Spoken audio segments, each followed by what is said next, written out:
അനുബന്ധിച്ച് ഒരു പത്രവാർത്ത മാധ്യമങ്ങളിലൂടെ കാണാനിടയായത് പെട്ടെന്ന് എൻ്റെ മനസ്സിലേക്ക് കടന്നു വരികയാണ്. ബാംഗ്ലൂരിൽ ന്യൂ ഇയറിനോടനുബന്ധിച്ച് നടന്ന ന്യൂ ഇയർ ആഘോഷത്തിൻ്റെ ചിത്രങ്ങളൊക്കെ മാധ്യമങ്ങളിൽ പ്രചരിക്കാൻ തുടങ്ങിയിട്ടുണ്ടല്ലോ. അതേപ്പറ്റി നോക്കിയപ്പോൾ എത്രമാത്രം അധപ്പതിച്ച ഒരവസ്ഥയിലാണ് ലോകം കടന്നു പോകുന്നതെന്ന് മനസ്സിലാക്കുവാൻ കഴിഞ്ഞു. പെട്ടെന്ന് എൻ്റെ മനസ്സിലേക്കൊരു ദുഃഖം തോന്നി. ഈ അവസ്ഥകളൊക്കെ കണ്ടിട്ട് ബൈബിളിലെ ഒരു വചനം, ലൂക്കാ സുവിശേഷം 23-ാം അധ്യായം 27 മുതലുള്ള വചനങ്ങൾ എൻ്റെ ശ്രദ്ധയിൽപ്പെട്ടു. ഒരു വലിയ ജനക്കൂട്ടം കരയുകയും മുറവിളി കൂട്ടുകയും ചെയ്തിരുന്ന സ്ത്രീകളുടെ സമൂഹം യേശുവിൻ്റെ പിന്നാലെ പോയിരുന്നു. അവരുടെ നേരെ തിരിഞ്ഞ് യേശു പറഞ്ഞു, ജെറുസലേം പുത്രിമാരെ, എന്നെ പ്രതി നിങ്ങൾ കരയേണ്ട, നിങ്ങളെയും നിങ്ങളുടെ മക്കളെ പ്രതിയും കരയുകയും. എന്തെന്നാൽ വന്ധ്യതകൾക്കും പ്രസവിക്കാത്ത ഉദരങ്ങൾക്കും പാലൂട്ടാത്ത മുലകൾക്കും ഭാഗ്യം എന്ന് പറയപ്പെടുന്ന ദിവസങ്ങൾ വരും. അന്ന് അവർ പർവ്വതങ്ങളോട് ഞങ്ങളുടെ മേൽ വീഴുക എന്നും കുന്നുകളോട് ഞങ്ങളുടെ മേൽ മൂടിക്കളയുക എന്നും പറയാൻ തുടങ്ങും. പച്ചത്തടിയോടെ അവർ ഇങ്ങനെയാണ് ചെയ്യുന്നതെങ്കിൽ ഉണങ്ങിയതിന് എന്ത് സംഭവിക്കും? ഈ വചനമായിരുന്നു എൻ്റെ മനസ്സിലേക്ക് കടന്നു വന്ന് ലോകം കടന്നു പോകുന്ന അവസ്ഥ. ബാംഗ്ലൂർ വരെ ഈ അവസ്ഥയിലേക്ക് എത്തിക്കഴിഞ്ഞു. ഇനി അടുത്തത് നമ്മൾ പ്രതീക്ഷിക്കാവുന്ന നമ്മുടെ കൊച്ചു നഗരമായ എറണാകുളമാണ്.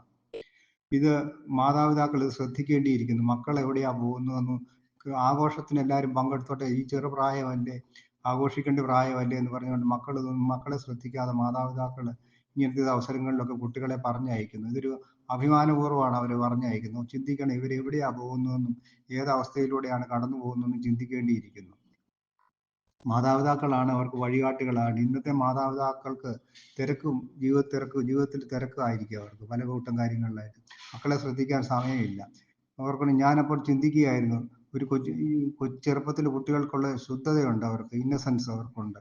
അവര് ഒരു പ്രായം കഴിയുമ്പോഴത്തേക്ക് ആ ശുദ്ധത നഷ്ടപ്പെട്ടിട്ട് അവരിങ്ങനത്തെയുള്ള ദുഷിച്ച മാർഗങ്ങളിലൂടെയൊക്കെ കാണാനും കേൾക്കാനും ഇടയായിട്ട് അവർ ദൂഷിക്കപ്പെടുന്നു. അങ്ങനെ ഒരു തലമുറ ദൂഷിക്കപ്പെട്ടുകൊണ്ടിരിക്കുകയാണ്.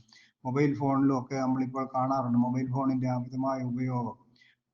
ഇന്റർനെറ്റുള്ള മൊബൈൽ ഫോണിലൂടെയൊക്കെ എന്തെല്ലാം അശ്ലീലങ്ങളാണ് കുട്ടികൾ കണ്ടുകൊണ്ടിരിക്കുന്നത്. ഇങ്ങനെ ഒരു തെറ്റായ ഒരു തലമുറ വാർത്തെടുക്കുകയാണ് ചെയ്യുന്നത്. അപ്പോൾ ഇനി നമ്മൾ ചിന്തിക്കേണ്ട കാര്യം, ഇതൊക്കെ വളരെ സീരിയസ് ആയിട്ട് മാതാപിതാക്കൾക്ക് മാത്രമേ തടയിടാൻ പറ്റുകയുള്ളൂ. അവരുടെ കുട്ടികൾ എവിടെ പോകുന്നുവെന്നും ഈ ആഘോഷങ്ങൾക്കൊക്കെ അവരെ പറഞ്ഞു വിടുമ്പോൾ ഇവർ മദ്യത്തിനും മയക്കുമരുന്നിനും ലഹരി പദാർത്ഥങ്ങൾക്കും അടിമപ്പെട്ടിട്ട് ഒരു നാശത്തിലോട്ടാണ് പോകുന്നതെന്ന് ചിന്തിക്കേണ്ടിയിരിക്കുന്നു. കുട്ടികളെ പ്രത്യേകം മാതാപിതാക്കൾ ശ്രദ്ധിക്കണം. മാതാപിതാക്കൾ ശ്രദ്ധിച്ചില്ല എങ്കിൽ അവർക്ക് നഷ്ടപ്പെടുന്ന അവരുടെ കുട്ടികളെ മാത്രമല്ല, അവരിലൂടെ തെറ്റിപ്പോയ കുട്ടികൾ മറ്റുള്ളവരിലേക്ക് തെറ്റുകൾ പറഞ്ഞു കൊടുത്തിട്ട് ഒരു തെറ്റായ ഒരു തലമുറയെ വാർത്തെടുക്കാനായിട്ട് ഓരോ മാതാപിതാക്കളും വഴിയൊരുക്കുകയാണ് എന്ന് ചിന്തിക്കേണ്ടിയിരിക്കുന്നു. വളരെ സീരിയസ് ആയ ഒരു വിഷയമാണിത്.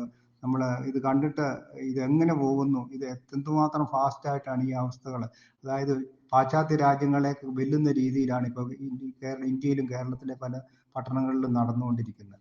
അത് കേരളം അതിൻ്റെ മുൻപന്തിയിലാണ്.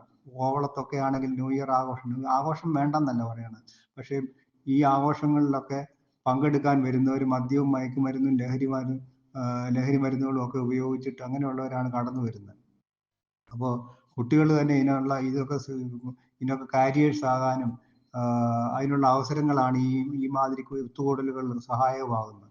അപ്പോൾ ഈ സ്കൂളുകളിലൊക്കെ ഇന്നിപ്പം നോക്കുകയാണെങ്കിൽ പല സ്കൂളുകളിൽ നിന്നൊക്കെ കുട്ടികളെല്ലാം ലഹരി സാധനങ്ങളുടെ കാരിയേഴ്സ് ആയിട്ട് അതിൻ്റെ മീഡിയേറ്റേഴ്സ് ആയിട്ട് അതിൻ്റെ കണ്ണികളായിട്ട് മാറുന്നതായിട്ട് നമുക്ക് കാണാൻ പറ്റും.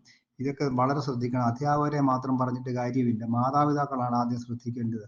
അധ്യാപകർക്ക് ശ്രദ്ധിക്കുന്നതിൽ ഒരു പരിധി കാണുമായിരിക്കും, അവരും ശ്രദ്ധിക്കേണ്ടിയിരിക്കുന്നു. എങ്കിലും മാതാപിതാക്കൾ ഈ കാര്യത്തിൽ വളരെ ശ്രദ്ധിക്കേണ്ടതായിരിക്കുന്നുണ്ട്. കുട്ടികളെ പറ്റി ഓർത്ത് അവരെവിടെയാണ് പോകുന്നത്, അവരെന്താ കാണുന്നത്, അവരെ പറ്റി ഒരു കമ്മ്യൂണിക്കേഷൻ, അവരുടെ കൂട്ടുകെട്ടുകൾ ആരൊക്കെയാണെന്നൊക്കെ കണ്ടുപിടിച്ചില്ലെങ്കിൽ വിലപിക്കേണ്ടി വരും. ലൂക്കാ സുവിശേഷത്തിൽ പറഞ്ഞ അതേ അവസ്ഥ.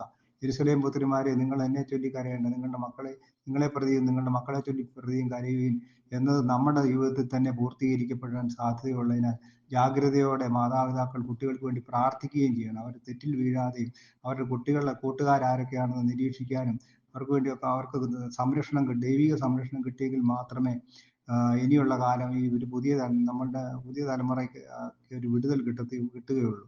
അവർക്ക് അനുഗ്രഹം കിട്ടണമെങ്കിൽ, അല്ലെങ്കിൽ നല്ലൊരു തലമുറയെ വാർത്തെടുക്കണമെങ്കിൽ ഒത്തിരി പ്രാർത്ഥിക്കേണ്ടിയിരിക്കുന്നു മാതാപിതാക്കൾ. പ്രാർത്ഥനയോടൊപ്പം തന്നെ ശ്രദ്ധ മാതാപിതാക്കൾക്ക് ആവശ്യമാണ് എന്ന ഒരു ചിന്ത നിങ്ങളുടെ മുന്നിൽ വയ്ക്കുകയാണ്. യേശുവെ നന്ദി, യേശുവെ സ്തോത്രം, യേശുവെ ആരാധന, യേശുവെ മഹത്വം. ഹല്ലേലൂയ.